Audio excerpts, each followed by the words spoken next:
Baik, Assalamualaikum warahmatullahi wabarakatuh. Pada video kali ini, saya akan membahas mengenai tugas dari mata kuliah Informatika Biomedik, yakni pada materi ECG, di mana di sini ada jurnal yang berjudul Heterogeneous Feature Fusion Based Machine Learning Strategy for ECG Diagnosis. Sebelumnya perkenalkan, saya Muhammad Hanif Abdurrahman Suni dengan NIM 187221048. Jadi pada jurnal ini terdapat 5 bagian, dimulai dari Introduction, Materials and Methods, Result, Discussion, dan terakhir Conclusion. Langsung saja ke bagian Introduction atau pendahuluan. Jadi ada latar belakang di mana penyakit kardiovaskular atau CVD ini merupakan istilah umum untuk penyakit jantung maupun pembuluh darah, seperti koroner, arteri perifer, dan juga lainnya. Di jurnal ini ada pembahasan spesifik yakni pada penyakit aritmia, di mana penyakit ini ditandai dengan detak jantung yang tidak teratur, bisa terlalu cepat ataupun terlalu lambat. Berdasarkan data WHO pada tahun 2021, terdapat kematian akibat penyakit kardiovaskular mencapai 17,9 juta jiwa, di mana angka ini melebihi angka kematian akibat kanker yang berjumlah 9,3 juta jiwa. Ini menunjukkan bahwa CVD ini merupakan ancaman kesehatan global utama. Selanjutnya pada bagian penelitian sebelumnya dan juga tujuan penelitiannya, di penelitian sebelumnya ini sudah ada deep learning untuk menunjukkan hasil yang baik, namun masih ada beberapa kekurangan besar, seperti adanya kurangnya interpretabilitas, di mana dokter ini sulit memahami alasan dibalik keputusan model. Lalu adanya ketidakseimbangan data dan juga banyak model yang dilatih hanya dengan satu sumber data sehingga kurang mampu digeneralisasi.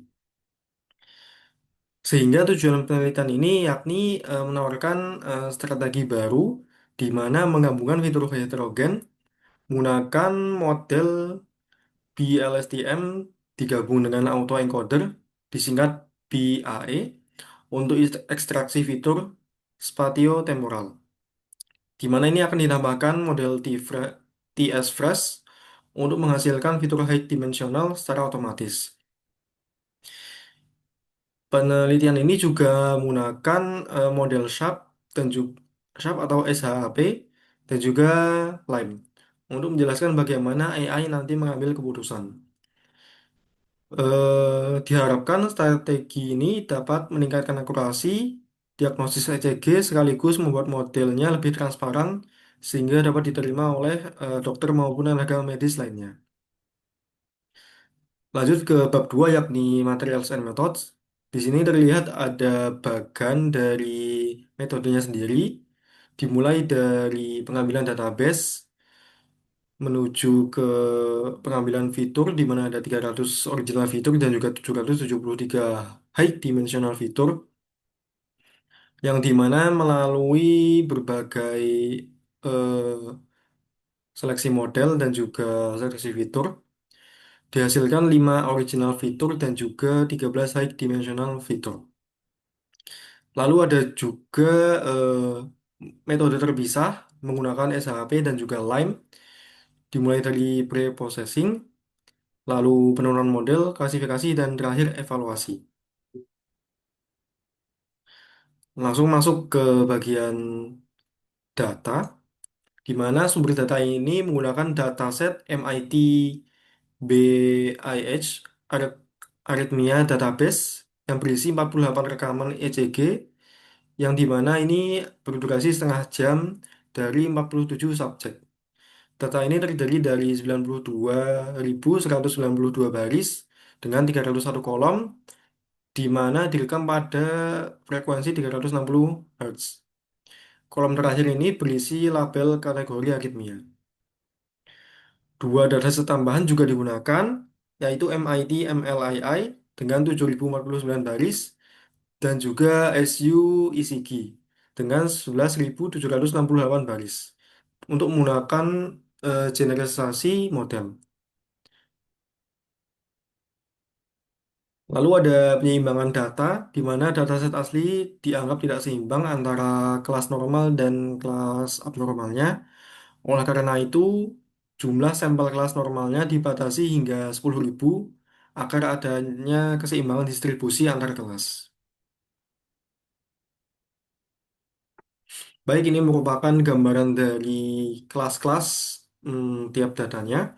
Terdapat 5 kelas, yakni 0 hingga 4, di mana ada normal bit, unclassifiable bit, premature ventricular contraction, premature or ectopic supraventricular bit, dan terakhir fusion of ventricular and normal bit.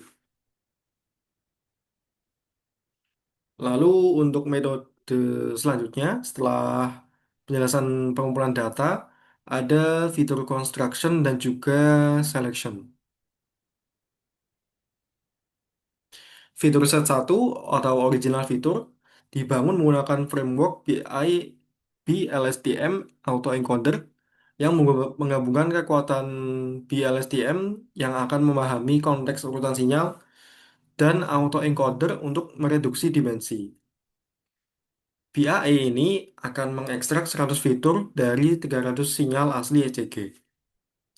Lalu pada set 2 atau High Dimensional Feature akan menggunakan library TS-Fresh untuk mengekstrak 783 fitur tambahan berbasis statistik, bentuk gelombang, dan juga transformasi sinyal.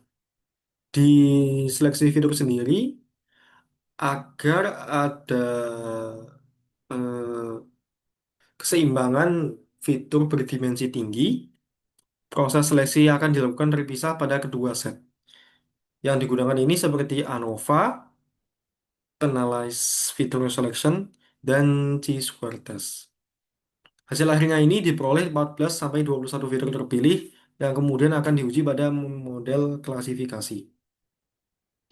Untuk model construction sendiri, ada model utama yakni SVM karena mampu menangani hubungan nonlinear dan mencari hyperplan optimal. Ada juga model lain seperti KNN, Decision Tree, Random Forest, Logistic Regression, CatBoost, ada Boost, like GBM, XGBoost, dan juga Naive Bayes. Model akan dilatih dengan perbandingan 80/20 training test dengan diuji validasi eksternal. Lalu untuk asesmen metodenya digunakan akurasi, presisi, recall, F1 score, dan juga AOC. Semua metrik ini akan berbasis confusion matrix dengan ada true positif, true negatif, false positif, dan juga false negatif. Untuk model explainability-nya akan digunakan untuk meningkatkan interpretabilitas menggunakan SHP dan juga LIME. Untuk hasilnya sendiri, dari fitur selection diperoleh 5 fitur original hasil BAE dan juga 13 fitur hasil high dimensional.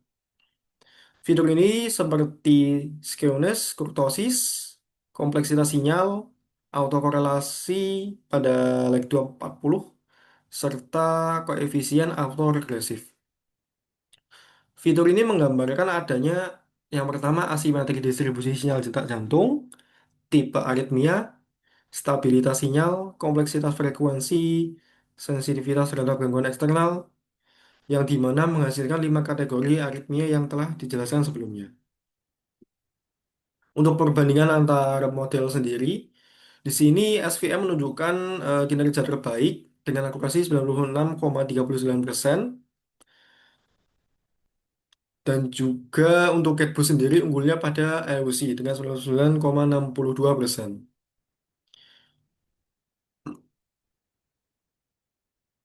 Yang selanjutnya ada explainability-nya, SHP analysis, di mana fitur dengan kontribusi tertinggi ini ada di heartbeat signal skewness dan juga kurtosis serta auto correlation lag 40 dan terakhir Fourier entropy.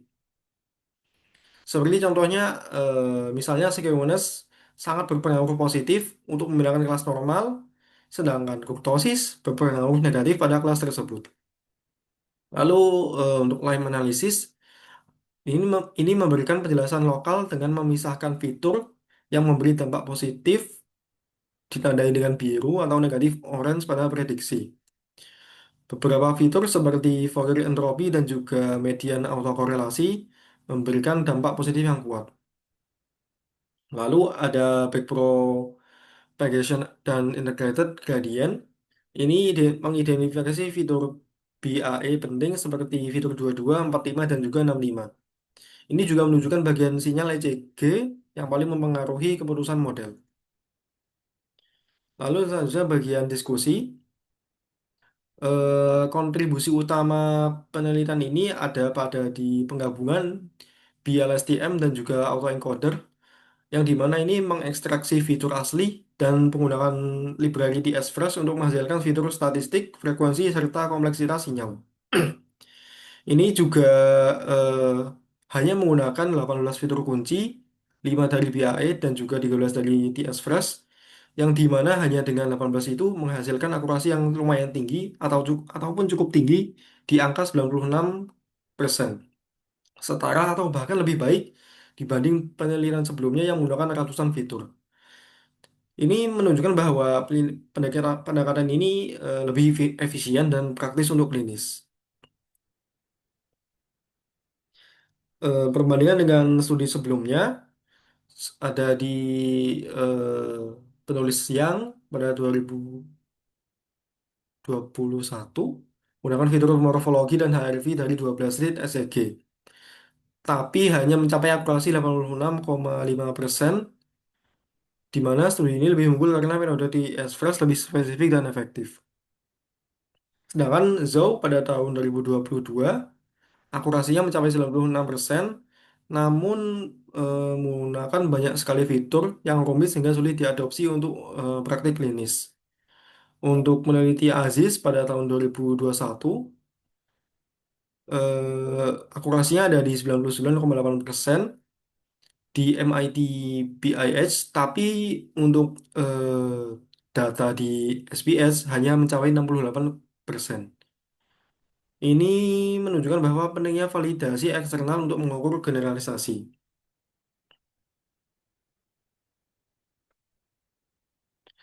Lalu untuk keterbatasan penelitian ini, adanya kebutuhan komputasi tinggi. Karena framework ini memerlukan sumber daya besar untuk melatih dan menguji model, sehingga ada tantangan di lingkungan klinis yang memiliki perangkat terbatas. Lalu adanya generalisasi terbatas juga, karena meskipun diuji dengan MIT, MLII, dan SU ECG, distribusi data bisa tetap berbeda dari MIT BIH, yang menyebabkan penurunan performa pada kelas tertentu seperti kelas SVPE. Fitur juga terbatas karena penelitian ini hanya berfokus pada 18 fitur, di mana masih ada ruang untuk memperluas set fitur agar lebih sensitif terhadap variasi ECG yang lain. Lalu diharapkan untuk penelitian selanjutnya atau future works, adanya optimalisasi efisiensi komputasi untuk mengeksplor model komparasi dan juga algoritma yang lebih hemat sumber daya. Lalu diharapkan juga adanya penggunaan dataset yang lebih luas dan juga beragam, karena dataset yang digunakan pada penelitian ini termasuk sedikit dan juga kurang beragam. Untuk aplikasi real time-nya, dapat mengembangkan sistem untuk memantau ECG secara langsung dan juga mendeteksi dini penyakit jantung di klinik maupun device yang wearable. Kesimpulannya, adanya metode ekstraksi fitur baru, yakni BAE dan juga DSFresh untuk mengekstraksi fitur sinyal ECG. Lalu adanya peningkatan akurasi dan reliabilitas. Menggunakan hanya 18 fitur utama, model berbasis SVM ini bisa mencapai akurasi tinggi kurang lebih 96% dalam mengklasifikasikan 5 kategori aritmia. Lalu penggunaan model SHP dan LIME digunakan untuk menjelaskan kontribusi tiap fitur dalam proses prediksi yang membuat keputusan model lebih transparan dan intuitif bagi klinisi. Pendekatan ini tidak hanya meningkatkan teknologi analisis ECG, tetapi juga dapat memberikan dukungan yang dapat diandalkan bagi pengambilan keputusan medis. Baik, sekian video untuk penjelasan dari jurnal ECG untuk tugas mata kuliah Informatika Biomedik. Bila ada kekurangan dan kesalahan, saya memohon maaf. Assalamualaikum warahmatullahi wabarakatuh.